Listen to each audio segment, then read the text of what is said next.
The Detective Pikachu movie features a live-action battle between Pikachu and Charizard, and I got to watch them film it. What's up, everybody? My name is Joshua Yehl, and last year I got to visit the set of Detective Pikachu outside London with a small group of press. And now that movie is about to come out, I can finally talk about it! As a kid who was so obsessed with Pokemon that I had nightmares stressing about which starter to choose in Pokemon Red, visiting this set was, to put it mildly, a dream come true. And of course I picked Bulbasaur. It dominates the first two gyms. Duh, guys. Before we got to watch them film the big battle, they brought us into a room where the walls were covered in concept art showing what each Pokemon would look like in the movie. You've all seen the trailer, but at the time we had no idea how these live-action Pokemon were going to look.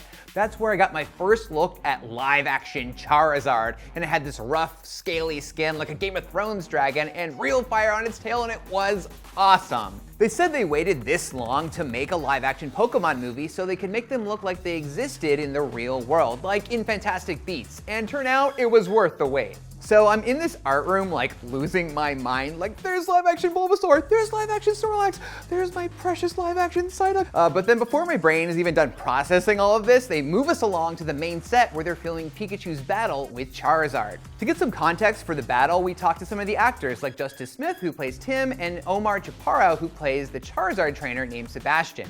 It turns out Tim and Pikachu learned that Tim's dad, Detective Goodman, had come to this underground Pokemon fight club called the Roundhouse with Pikachu before he disappeared. So they asked Sebastian if he knows what happened to him. Turns out Pikachu had beaten Sebastian's Charizard in a battle. You can even see the scar Pikachu gave Charizard and some burns on Sebastian's coat from getting caught by a lightning bolt. No wonder they look freaking pissed. I'd be too.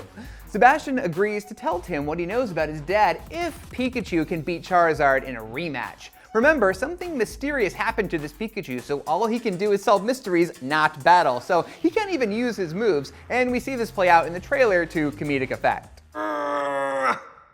Hey bud, what are you doing? But what I saw on set was a little different. There were dudes in green screen suits holding up a big Charizard head and tail and running it across the arena towards Pikachu, but it wasn't a Pikachu, it was a little plastic model that another dude had scurry away as Ryan Reynolds' pre-recorded lines were playing over a loudspeaker. But hey, that's the magic of making movies, folks! Even though I wasn't seeing the final product, it was clear to me as a clinically diagnosed Pokemaniac they were doing a fantastic job capturing the vibe of a Pokemon battle, just like I'd always imagined seeing one in the first episode of the anime.